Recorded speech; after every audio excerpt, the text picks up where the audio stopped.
Very good. Okay. देखें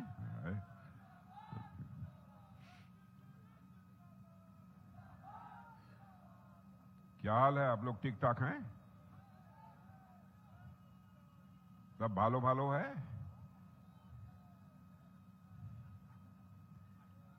इस सार्वजनिक सभा की अध्यक्षता कर रहे श्री शैलेंद्र महतो,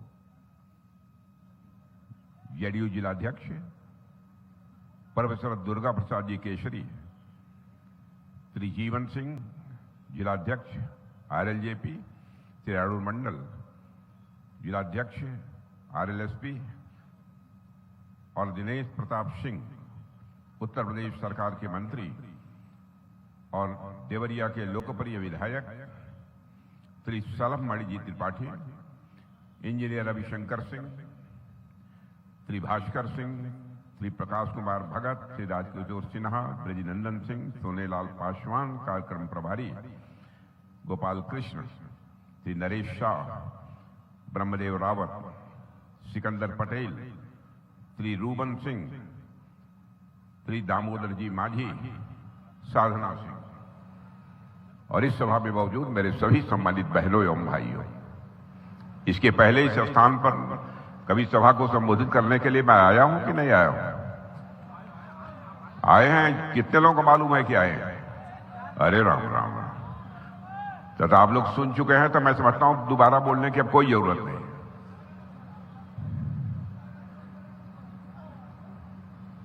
क्यों नहीं बोलना चाहिए ना? बोलना चाहिए, बाकी है। बहनों भाइयों, आपकी प्रत्याशी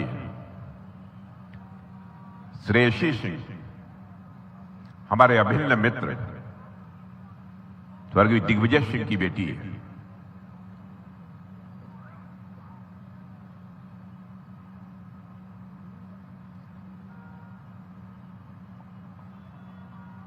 और आज इस मंच पर बोलते हुए जब मैंने उसे सुना है, पहली बार उसे बोलते हुए सुना है, इतना अच्छा उसने भाषण किया है कि मेरा सीना चौड़ा हो गया है मेरे बहनों भाई। और मैं आश्वस्त हूं कि वह चुनकर यदि आप भेजेंगे, बिहार की विधानसभा में पहुंचेगी, तो आपकी समस्याओं को ही नहीं बल्कि बिहार राज्य की समस्याओं को प्रभावी तरीके से बिहार विधानसभा में उठाने में वह कामयाब होगी, ऐसा मेरा पक्का विश्वास है।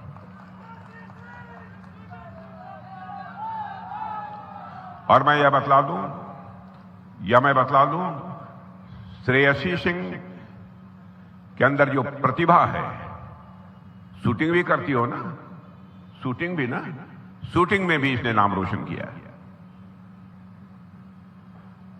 जो प्रतिभा है उस आधार पर मैं कह सकता हूं कि श्रेयसी सिंह जिसको आप अपना विधायक चुन रहे हैं, वो हमारी बिहार की भविष्य है।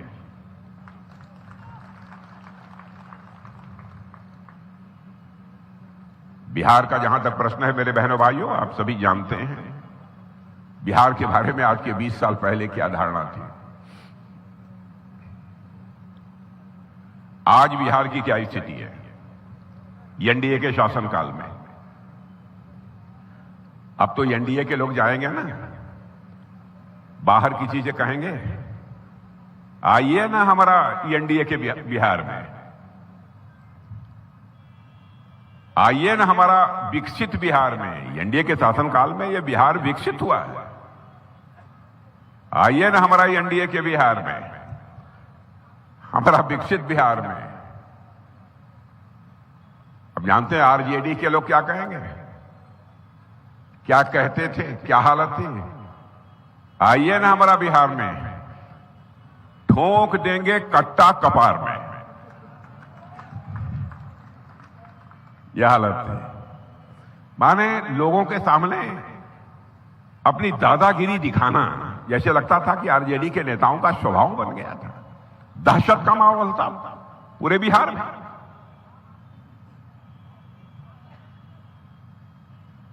बहनों भाइयों, शासक ऐसा नहीं होना चाहिए। जिस शासक के सत्ता कि कुर्सी पर बैठे हुए लोगों को सुकून न महसूस हो। ऐसे शासक का कोई मतलब नहीं है जिसके अंदर संवेदना न हो।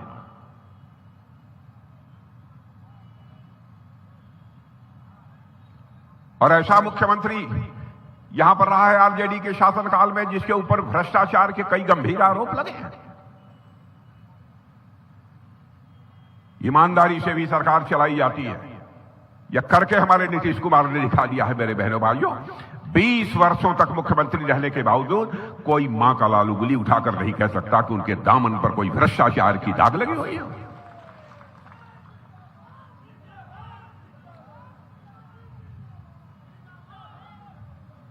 जैसे लगता है कि आरजेडी के लोगों के अंदर क्या लोक लाज ही समाप्त हो गया है।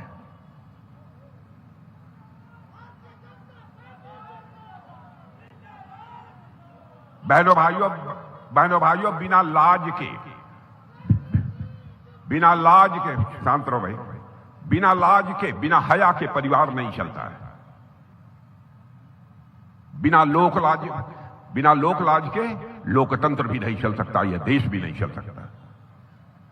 लोक लाज ही समाप्त हो गई है। भ्रष्टाचार करें और डंके की चोट पर जाकर लोगों के सामने हंसी ठिठोली करें। मैं आपसे पूछना चाहता हूं, क्या ऐसे लोगों को आप बर्दाश्त करेंगे फिर से?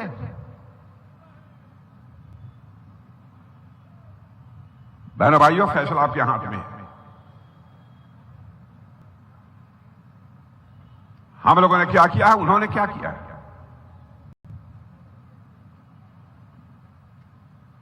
यहां की बात छोड़िए, मैं आपको दिल्ली ले जाना चाहता हूं।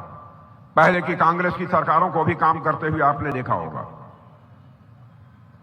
और जब से मोदी जी हमारे भारत के प्रधानमंत्री बने हैं, एनडीए की सरकार बनी है, तब का भी काम आप देख रहे हैं।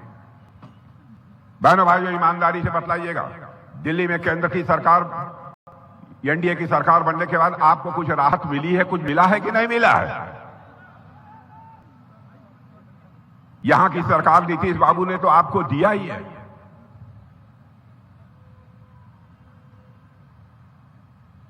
और आज मैं बतलाकर जा रहा हूं, मेरे किसान भाइयों, या किसान कितने लोग हैं, जरा हाथ उठाइए।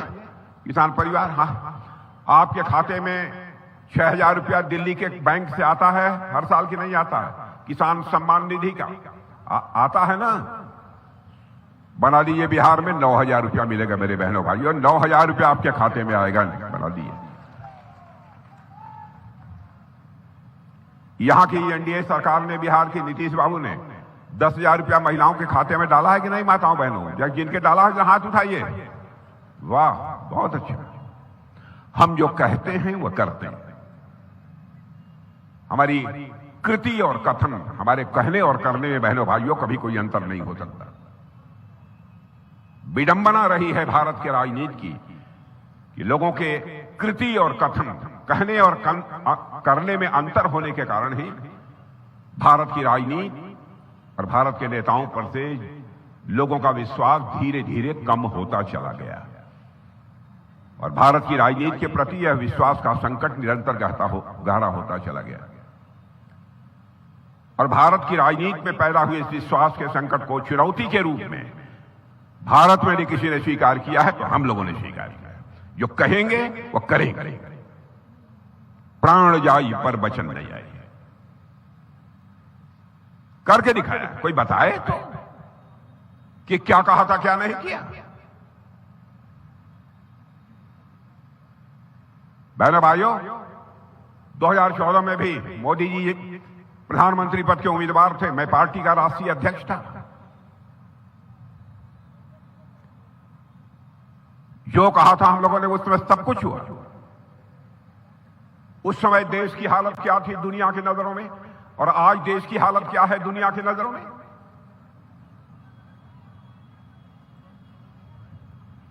सारी दुनिया में, अंतर्राष्ट्रीय जगत में भारत की प्रतिष्ठा तेजी के साथ बढ़ी है। पहले धन दौलत के मामले में हमारा भारत दुनिया के देशों में 11वें स्थान पर था 2014 में। और बहनों भाइयों, आपको जानकर खुशी होगी, 9-10 महीने के अंदर ही हमारी सरकार ने वह करिश्मा कर दिया। हमारा भारत धन दौलत के मामले में दुनिया के देशों में जो 11वें स्थान पर खड़ा था, वह जंप लेकर 4थे स्थान पर आ गया। और मैं आपको कहकर जा रहा हूं, केवल मैं ही नहीं कह रहा हूं, मानी जानी फाइनेंशियल फर्म्स, वित्तीय संस्थाएं इस विश्व की कह रही हैं, भारत में जितनी तेजी के साथ ही एनडीए की सरकार, यहां के प्रधानमंत्री मोदी जी प्रगति कर रहे हैं, इस संभावना को नकारा नहीं